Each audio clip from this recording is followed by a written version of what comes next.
Get your kicks on Route 66. Classics cruised into San Bernardino to relive an era long since past. They're here to celebrate the 66th birthday of Route 66. The Mother Road stretched from Chicago to the West Coast. For many, it symbolized speed and hot blood. The machines of the day ruled the road and took a bite out of anything in their way. They're tougher, they're made out of metal and good materials.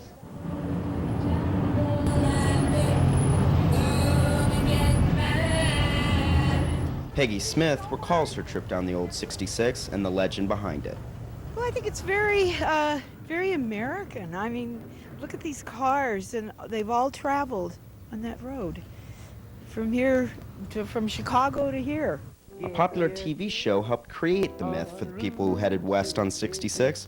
The show's star was here to celebrate the birthday of America's main drag. The road always symbolized a new life for people. You know, most of the people in California, my age anyway, came from someplace else, and they used Route 66 to get her here and to try and start a new life. So I think there's a lot of nostalgia connected with it. Route 66 used to be the only way to get to LA. It was a long journey through a lonesome desert, but it brought people by the thousands. Those days are gone now, replaced by 8-lane highways and 4-level interchanges. Although some of the route is still traveled, much of it is broken up or grown over, and the roadside towns that relied on its traffic remain a step into the past. June Williams remembers what the trip used to be like. Well, it was hot, and it was dry, and it was long ways between stops. Some of them you couldn't even drink the water in, it was so bad. Most of the time you just stopped, got gas, and bought a nickel Coke. Get your kicks.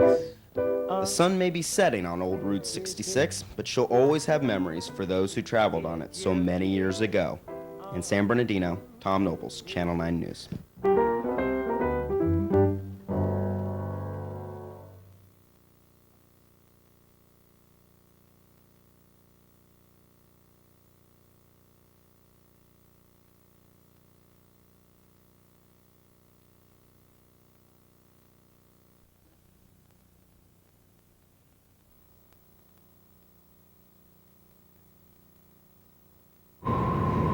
A 9-hour hostage standoff at the LAX Hyatt Hotel came to an explosive but safe end this evening when police took 47-year-old Roland Stewart into custody. A religious fanatic, Stewart claimed he had a bomb and would blow up the building to enforce his chilling motive. For Jesus Christ, we're living at the end of the age. The tense drama began early this morning as Stewart forced his way into a room with firearms, explosive materials, and his religious message. He barricaded himself and hotel maid Paula Madera into a 7th-floor room, communicating his message with placards on the windows. As SWAT and bomb squads moved into positions, hotel guests were evacuated. Because of the urgency with the way that they evacuated us, we were quite frightened. They didn't say what it was about, but they made us leave so quickly that, you know, I thought it was a bomb, actually, so it was quite an urgent situation this morning. He calls himself Rock and Rollin', and he is most notably known for his rainbow wig and religious placards at sporting events nationwide. Phone negotiations continued throughout the day with little progress. They're talking, he's talking. We're hoping that that will continue and that it will expedite an end to this as quickly as possible. At one point, police lowered a high-tech camera from the window above to survey the situation. But as evening approached, Stewart's mood became more threatening. Approximately 10 minutes to 6, he threatened to begin shooting out the window of the hotel room at the flight path of LAX. And this, coupled with the danger to the hostage that had been terrorized all day, necessitated SWAT to go in with the bomb squad and effect the rescue. The 39-year-old hostage locked herself into a bathroom during the ordeal and was unharmed. After a routine hospital examination, Madera is now safe at home with her family. Stewart did not in fact have a bomb, only a large supply of chemicals capable of producing a stink bomb. Tonight he will be behind bars, charged with kidnapping and property damage. From the LAX Hyatt Hotel, Tom Nobles, Channel 9 News.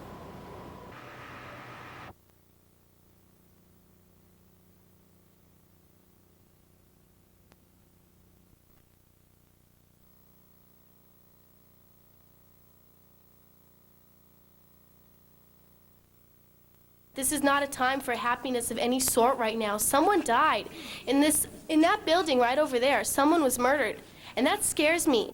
It is an emotional time for students, parents, and administrators of Reseda High, and tonight they met to air concerns over a fatal shooting earlier this week. Michael Sean Ensley was killed Monday morning in a hallway, allegedly by a fellow student. The second school shooting in the last month has renewed debate over the use of metal detectors in school, and one mother wondered why they aren't being put to use. Why have they not been used since our shooting? My children told me they don't see anybody going through metal detectors. I drop them off every morning. I see 3 campus policemen standing outside talking to each other. Why are the metal detectors not being used? We're going to be searching lockers, and we're going to be searching youngsters with our metal detectors. But the district will proceed cautiously. The issue of searching people, particularly searching students, is a very sensitive issue. Remember, folks, this is still the United States, okay? But students weren't going to shift the focus of the night's discussion. But as the night went on, a lot of you guys strayed from the issue and you forgot that someone died, and all the fighting and screaming here is not going to bring him back. One student thinks that metal detectors is addressing the wrong problem. We are what makes up Reseda. We are the majority of the population. Why don't we become the security guards? Why don't we break the code of silence? If we see a gun, why not report it? As students and parents left, there were a lot of mixed feelings, but also hope that Michael's memory might keep this from happening again. In Reseda, Tom Nobles, Channel 9 News.